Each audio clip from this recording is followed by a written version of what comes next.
Sagesse, chapitre 16. C'est pourquoi les gentils ont été justement châtiés par des êtres semblables. Ils ont été tourmentés par une multitude de bêtes malfaisantes. Au lieu de ces corrections, vous avez donné des biens à votre peuple. En sa concupiscence d'appétit, vous lui avez préparé pour sa nourriture des râles, des cailles d'une saveur exquise.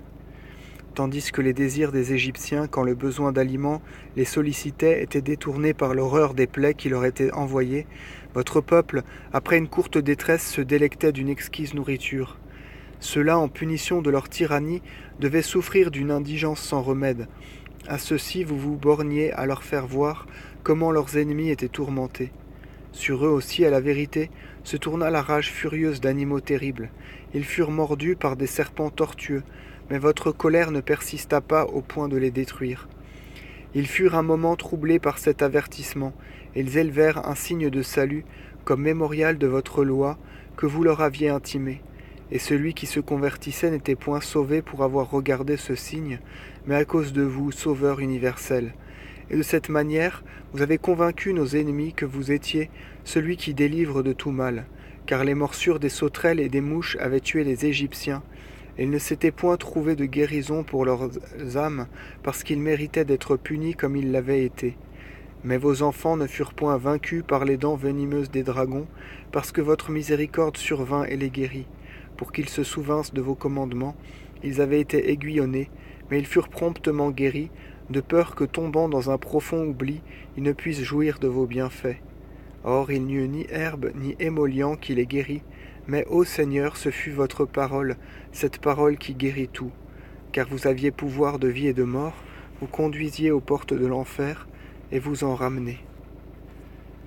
Un homme tue dans sa perversité, et l'âme, une fois sortie, ne revient pas, et cet homme ne peut la rappeler pour la prendre de nouveau, mais il est impossible d'échapper à votre main. Les impies, refusant de vous connaître, ont été flagellés par la force de votre bras.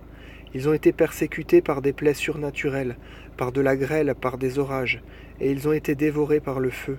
Et, merveille suprême, le feu redoublait de fureur au milieu de l'eau qui éteint tout, car l'univers est l'auxiliaire des justes.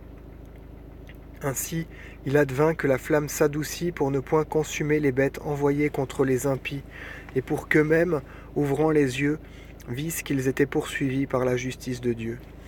Or il advint encore qu'au milieu même de l'eau, le feu s'enflammait d'une force nouvelle pour détruire les rejetons d'une terre inique. Au contraire, vous avez distribué à votre peuple le pain des anges, vous avez envoyé pour lui le pain du ciel préparé sans labeur, plein de délices et en harmonie avec tous les goûts. Cette substance venue de vous manifesta votre bonté pour vos enfants, et se conformant au désir de ceux qui la mangeaient, elle prit le goût que chacun voulait. Au contraire, c'était pour vos ennemis une neige, une glace qui résistait au feu sans se fondre. Et l'on n'ignorait pas que la flamme, en consumant les fruits des Égyptiens, brûlait au milieu de la grêle et resplendissait au milieu des pluies. Et encore, pour que les justes fussent nourris, le feu oubliait même sa vertu propre.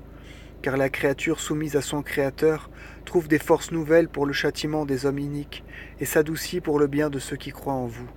C'est pourquoi la manne, en se transformant de toute manière, servait votre grâce nourricière de toutes choses, au gré des désirs de ceux qui la désiraient, afin que les enfants aimés de vous, Seigneur, apprissent que ce n'est point le fruit qui nourrit l'homme, mais que votre parole conserve ceux qui mettent leur confiance en vous. Car cette substance, que le feu ne détruisait pas, fondait rapidement à la chaleur d'un faible rayon de soleil, afin qu'il fût notoire que l'on doit devancer le soleil pour vous rendre grâce et vous adorer avant la lumière du matin. Car l'espérance de l'ingrat se dissipe comme le givre en hiver, elle s'écoule comme une onde inutile.